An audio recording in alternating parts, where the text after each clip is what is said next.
Korea seems to be the it country of Asia of the moment. Identical K-pop groups, eclectic artists, and Korean actors seem to be taking over our screens. Food like kimchi and K-barbecue have invaded our palates, thanks to the likes of David Chang and Roy Choi. And finally, most of your tech at home hails from this small nation. The Koreans seem to be doing a lot right compared to the rest of the world. From being one of the most wired cultures where everything can be done through your smartphone, to one of the most efficient workforces, and for being renowned worldwide for the love of booze. Seoul is a must-stop for anyone who wants to experience modern Asia in a city that is also so deeply rooted in traditional culture. The area is huge, yet always feels like an intimate experience. Walking around, you get a sense of the immensity that is Seoul, but find yourself falling into districts and neighborhoods with their own established identities. 2 tips: just stay away from the north and be wary of the soju.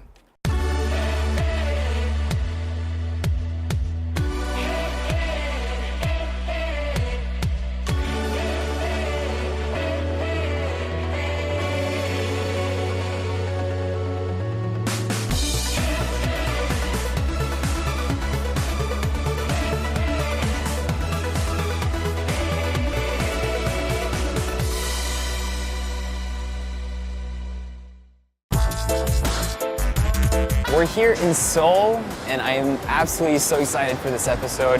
One thing I didn't realize, the sun's out, so it's kind of hot right now, but I forgot to bring a coat. And it's like 8 degrees. We've been shooting overnight, I guess, so many times in different hot countries that I forgot what a cold country would be like. So tonight, I'm really gonna suffer. So when you're at the airport, the fastest way to actually go into the city, you have 2 ways. If you're more than 3 to 4 people, just grab a taxi, it's much faster. If you want something a bit cheaper, just go take the big train that brings you there in within 40 to 45 minutes. We're staying at the Tutu House, which is a really cool hipster haven kind of boutique hostel. We booked it through Airbnb, so it's a really cool place to stay. It's in the center of it all, nice in Hongdae, so it's a nice kind of relaxing location.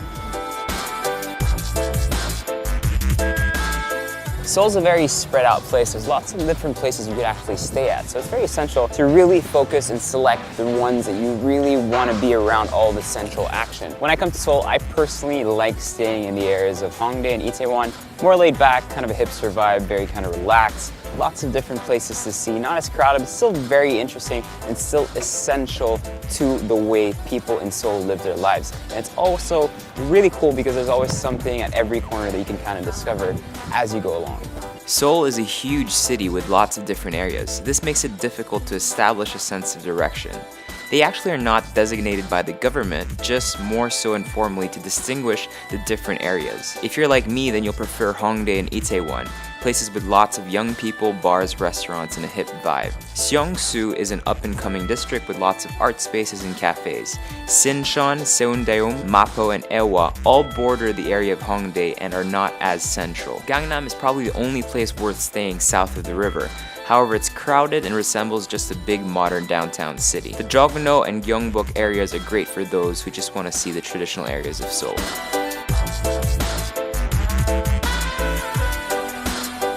For our first meal, we had to get the very popular Korean barbecue, and I'm so excited right now because it's just served with all these different kind of flavors and little condiments that are around, some kimchi, some chili. There's some crazy Korean music happening behind me. We're the only ones in the restaurant, which is pretty cool.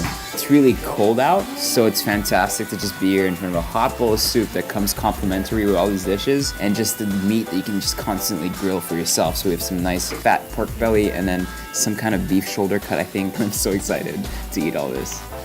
So here we have lettuce wrap, some perilla leaves, some nice beef, really fresh, served with kind of like condiments. So we've got some scallions over here, some chili, some kimchi, some onions, and you can kind of just put whatever you want in it. And the fresh perilla leaf really just everything comes together. She put one tiny little piece of meat in mine, so I'm just gonna go ahead and steal another piece and add it to it. And then more chili, because I think she thinks we're tourists, so she thinks we can't take the heat. So I'm gonna add some of that in there. And that's just gorgeous food. It's so simple, and it's actually pretty healthy. I'm quite surprised. So she put some some eggs and she mixed it with more kimchi and more of the scallions, so it's kind of like an omelet that's surrounding now our grill pan. So all that fat has to seep somewhere, and it's seeping into that egg omelet. I'm on a high protein diet, so I'm not complaining. That looks really ridiculous. I'm just waiting for that pork belly to cut down before I can really just go right into it. Honestly, it's not Seoul, it's not Korea. Without alcohol, people here love to drink, so we're doing it right, starting at 3 p.m. and we'll be going all night. So we have our second dish here, again with the scallions. And I was just saying I love the flavors here. It's just spice, freshness from the spice and the kick of the kimchi and the fermented soybeans that they put everything together. It's just like a perfect combination. And what I love is that the old lady, very motherly, it's like an instinct, comes to you and kind of puts it on a spoon for you so that you know exactly how to eat it so you don't mess around with it. I kind of feel like I'm in school again, but that's flavor, man. Pure flavor. Like, they don't mess around. What's up? Food is utterly a religion in Seoul. There are so many great places worth checking out. My suggestion to you is to come equipped with a must-try list. Korean food is so diverse that you need to choose what dishes you want to try, because some, depending on the region they are from, will only be available in certain restaurants. Aside from this barbecue street, you also have Jangchun-dong, Pig Feet Alley, or Yeongdu-dong, where you can have octopus. Other great traditional eats can be found at Tamra Sikdang, Handong-kwan, Shawunga, Sokochon, Yogane, Songjuk-heon, Yongsu-san, Gaehwa-ok. It's great to see that the city is surrounded by majestic mountains, and it gives this eerie feeling like this modern oasis just popped in the middle of such a gorgeous natural landscape. And true to this, Seoul has been able to retain a historic and traditional value with its crowded streets. To see most of the palaces and historical buildings, head on to the Gyeongbokgung Palace and the Gwanghamum Gate. From there you can walk to the Blue House, Jeongmyo Shrine, and the Bukchong Hanok Village.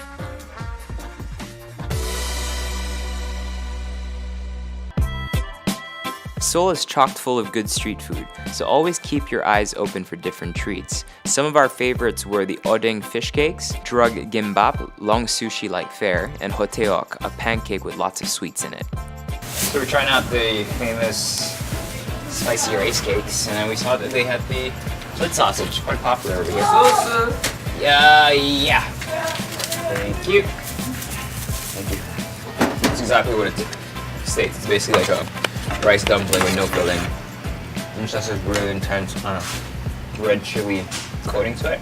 But I can see why people eat this in the winter. It's like super heavy. And the blood sausage, oh shit, you get like hermetically packed and everything. So you'd see that these are really dark and stringy. You can kind of see the rice and the intestines still wrapped around it.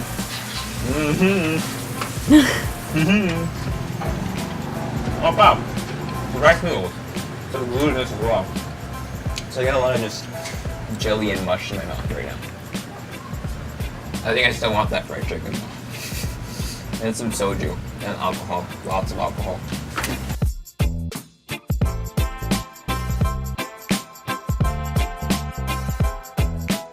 In this country you have dumplings as your street food and kind of your fast food. Who the fuck would complain about that, right?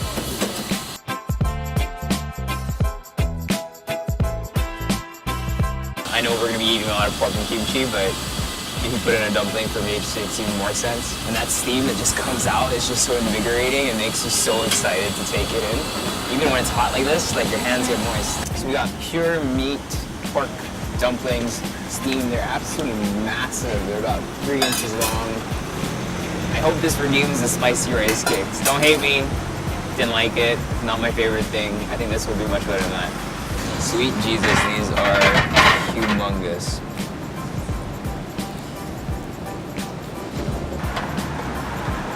Intense, kind of very fresh with all that chive in there. But yeah, this beats a hamburger any day in my book. This is perfect with a beer. It's fairly easy to get around Seoul using either their train system or some taxis. Just be wary of traffic, it can get pretty lengthy at times. Once you've had your share of food and traditional Korean landmarks, Seoul is full of modern attractions that can keep you busy all day. Check out the area around the Common Ground for a hip feel of the city. Hang around the streets of Yeonnam-dong for a really cool hipster vibe, or the Dongdaemun Design Plaza. Also, do check out the amazing Hyundai Music Library or get inspired at the Leum Museum or the National Museum of Modern Art. After all that walking, you could also opt for Korean bathhouse experience. It's like something you've never tried before. So before kyochon, before banchan, chicken seems to be like, especially fried chicken, seems to be a huge thing here. Beer. And if there's a bear holding a chick that's holding a pint of beer, pretty much a good indication that we're in for something interesting.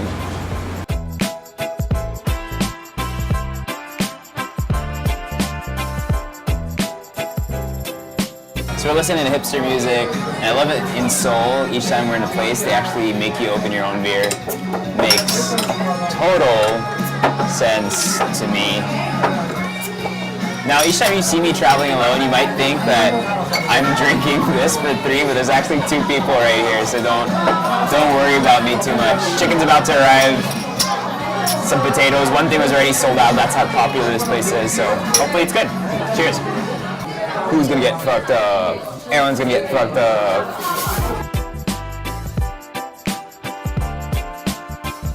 Chicken and beer seems to be such a quirky addition to the dining scene locally, but has really spread all around the city and the world. Other places you can go to get your deep-fried fill are Hanchu, Dobagi, the fry pan, oksang dalbit, and side chicken. If you want another funky take on a Korean classic, try James Cheese for their cheesy Korean barbecue.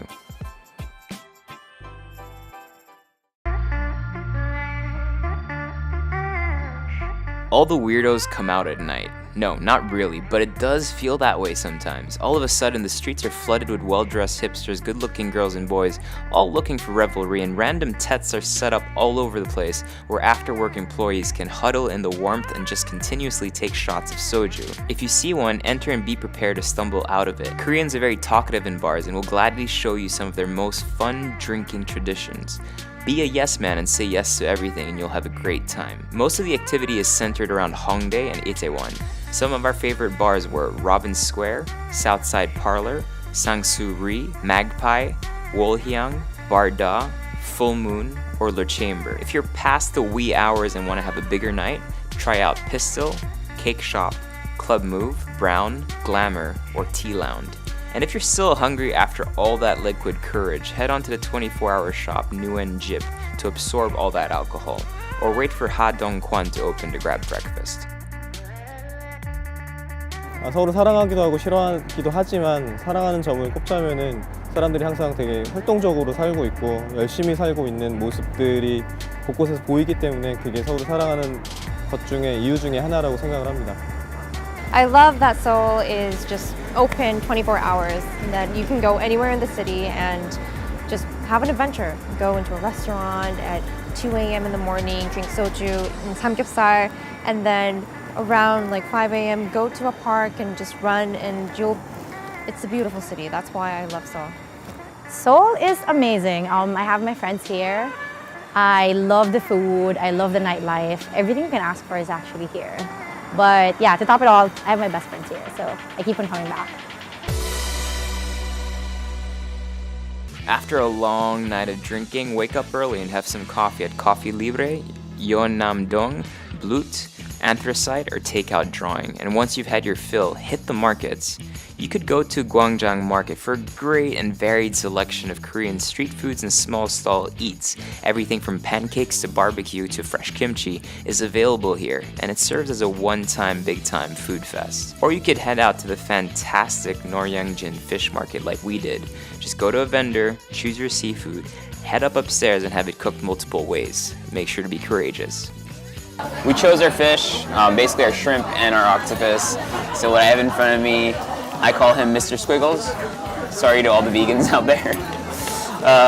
It's dead. It's pretty much dead. This is just like nerve endings kind of moving around. It's sticky. It's sticking to my chopsticks. So this is going to be interesting. So I'm going to grab a little bit of it. We'll start with a small piece. Metal chopsticks are always so tough to eat with. And then that goes into, screw it. Let's use my hands.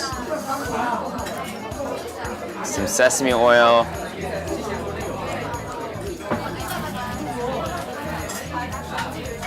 It's like making out with a fish. It's moving around. It's chewy. Dude, this light in my head, but it's actually pretty decent. Tastes like sashimi. The head I'm not so sure about. It's not the best looking thing I've seen in my life. This looks like a sperm sack. Yeah, I feel like when I bite into this, like sperm is gonna explode in my mouth. Oh my god.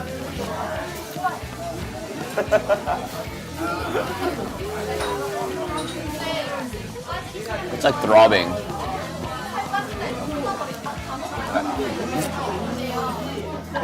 I've eaten some things in my life. Oh, that soju's coming back from last night. I feel the soju rising. All right. I don't understand how people can choke from this. That was good. Tasty. The tentacles for sure. The head, I don't like head. Fuck, I need some kimchi, man.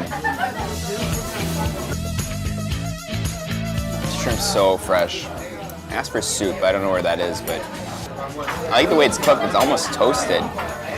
That with this funky soybean kind of chili mix. And rice.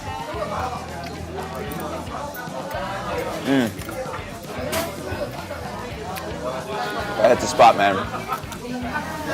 I'm good. I'm good. I came back from Seoul telling everyone I met how much I loved the city. It is such an unexpected place that just keeps growing on you the more you visit it. Probably not as popular for tourists compared to Tokyo over in Japan, but the same overwhelming cultural experience hits you when you land on the peninsula. It has so much character and personality that it is difficult to compare it to any other place on earth. Go out, get lost, talk to friendly locals who are always up to lending a helping hand. Be a witness to what a truly grand and organized Asian megacity looks like, yet continuously take part in the continuous evolution of an already greatly embedded culture. Korea marches at the beat of its own drum, and it tries to make you dance with it.